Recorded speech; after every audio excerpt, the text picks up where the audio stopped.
Hi friends, Manjushree home cook channel থেকে সবাইকে স্বাগত জানিয়ে আজকেও আবারও একটা রেসিপি নিয়ে চলে এলাম, যা হলো কুঁদলি আলুর পোস্ত।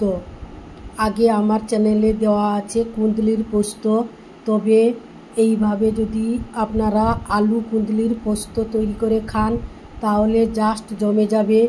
এই রেসিপিটা আপনারা ভাতের সঙ্গে, রুটি, পরোটা, যে কোনো খাবারের সঙ্গে আপনারা খেতে পারেন। এখানে আমি 250 গ্রাম কুঁদলি একেবারে সরু সরু করে কেটে ধুয়ে পরিষ্কার করে নিয়েছি। তার সঙ্গে একটা বড় সাইজের আলু, সেটাকেও সরু সরু করে কেটে নিয়েছি। তাহলে চলুন বন্ধুরা, মূল রেসিপিতে ফেরা যাক। আমি এখানে কিভাবে কুঁদলি আলুর পোস্ত তৈরি করলাম। একেবারে কম তেল দিয়ে এই রেসিপিটা তৈরি করেছি। এখানে অল্প কিছু তেল নিয়ে তাতে প্রথমে জিরে ফোড়ন দিয়ে আলুগুলোকে মোটামুটিভাবে একটু লালচে করে ভেজে নেব। অবশ্যই এই রেসিপিটা দেখে আপনারা বাড়িতে একবার হলেও ট্রাই করে খেতে পারেন। সব সময় তো আর ঝিঙে দিয়ে পোস্ত খেতে ভালোও লাগে না, অনেক সময় কুঁদলি দিয়ে পোস্ত করেও খাওয়া যায়। তারপর ঢেঁড়সের পোস্তও হয়। যে কোনো সবজি দিয়ে আপনি যদি ভালো মতো রান্না করে খেতে পারেন, তার টেস্ট এবং তার গুণাগুণ সম্পূর্ণ অন্যরকমভাবে হয়। তাহলে আলুর সঙ্গে আলুটা ভাজা হয়ে আসার পর আমি কুঁদলিটা দিয়ে দিলাম। কুঁদলিটাকে দিয়ে একটু লবণ আর হলুদ দিয়ে কিছুক্ষণের জন্য নাড়াচাড়া করে ঢাকনা চাপা দিয়ে দিলাম। আর এখানে যে পোস্তটা বেটেছি তার সঙ্গে কয়েকটা কাজু বাদাম নিয়েছি। অবশ্য কাজু বাদামটা ভাজা কাজু বাদাম, তার ছালটা ছাড়িয়ে নিয়েছি। তার সঙ্গে এখানে 2 চামচ পোস্ত নিয়ে একটা ব্যাটার তৈরি করে নিয়েছি, বেটে নিয়েছি মিক্সার গ্রাইন্ডারে। এদিকে আমার কুঁদলি আলুটা ভাজা হয়ে গেছে। কড়াই থেকে তুলে নিয়ে আমি এখানে কড়াইতে 2 কাঁচা লঙ্কা আর অল্প কিছু কুচানো পেঁয়াজ অ্যাড করলাম। তার সঙ্গে 2 তেজপাতা দিলাম। দিয়ে ভালো করে নাড়াচাড়া করে নেওয়ার পর যে পোস্তটা বেটে রেখেছিলাম বাদাম পোস্ত, ওটা অ্যাড করলাম। আপনারা চাইলে এখানে চিনে বাদামের পরিবর্তে কাজু বাদামও দিতে পারেন। এখানে এই বাটাটা দিয়ে আমি একটু তার মধ্যে কাশ্মীরি লঙ্কার গুঁড়ো 1 চামচ আর হলুদ 1/2 চামচ দিয়ে আমি গ্রেভিটা শুকিয়ে নিব। তারপর তার সঙ্গে এখানে দিলাম কুঁদলি আলুটা যে ভেজে রেখেছিলাম, ওটা অ্যাড করলাম।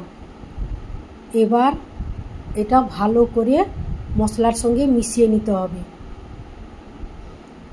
দেখুন বন্ধুরা, আমি যেভাবে তৈরি করছি আপনারা স্কিপ করবেন না, স্কিপ করলে বুঝতে পারবেন না কিভাবে আমি এখানে রেসিপিটা তৈরি করলাম।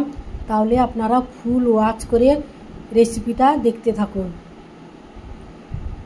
একেবারে মশলার সঙ্গে শুকিয়ে কষিয়ে নিতে হবে।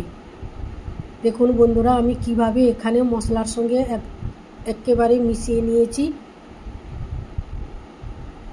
গ্যাসের ফ্লেমটা একেবারে লো টু মিডিয়ামে রেখে এইভাবে অনবরত নাড়তে হবে, না হলে পোস্ত দেওয়া আছে তলায় লেগে যাবে, তাই অনবরত নাড়তে লাগবেন। এখানে একেবারে অল্প তেল দিয়ে এই রেসিপিটা আমি তৈরি করেছি। এখানে আমার কষানো হয়ে গেছে। এবার আমি এখানে অল্প একটু জল অ্যাড করব। একটা ছোট বাটির, বলতে পারেন 1 বাটি কি 1.5 বাটির মতো জল অ্যাড করেছি। আপনারা যতটা পরিমাণে নেবেন সেই রকমভাবে আপনারা জলটা এখানে দিবেন। তাহলে যেসব বন্ধুরা এখনও চ্যানেলটিকে সাবস্ক্রাইব করেননি, আপনারা চ্যানেলটিকে সাবস্ক্রাইব করে পাশে থাকা বেল আইকনটি প্রেস করে দিবেন। তাহলে আপনাদের কাছে আগে নোটিফিকেশান পৌঁছে যাবে আমার ভিডিও দেওয়ার সঙ্গে সঙ্গে। আর আমার রেসিপিটা কেমন হলো আপনারা একটা কমেন্ট বক্সে কমেন্ট করতে ভুলবেন না। আজকে আমার কুঁদলি আলুর পোস্তটা কেমন হয়েছে। ঢাকনা খোলার পর দেখলাম একটু লবণ কমে গেছে, তাই এখানে 1/2 চামচের মতো বিট লবণ অ্যাড করলাম। আর রেসিপিটা যদি ভালো লাগে তাহলে আপনারা লাইক, কমেন্ট, শেয়ার, সাবস্ক্রাইব করতে ভুলবেন না।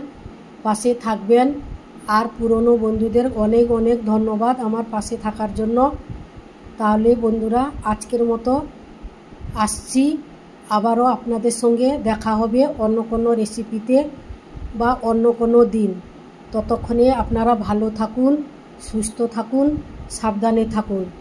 কিন্তু এই রেসিপিতে জলটা একেবারে শুকিয়ে নিতে হবে বন্ধুগণ। আপনারা বুঝতে পারছেন এখানে রেসিপিটা আমি কিভাবে একদম গায়ে মাখা করে নিয়েছি। এইভাবে আপনারা রেসিপিটা তৈরি করে খেতে পারেন, খুবই টেস্টি হয়েছিল। তাহলে আজকের মতো বিদায় নিচ্ছি, টাটা, বাই বাই।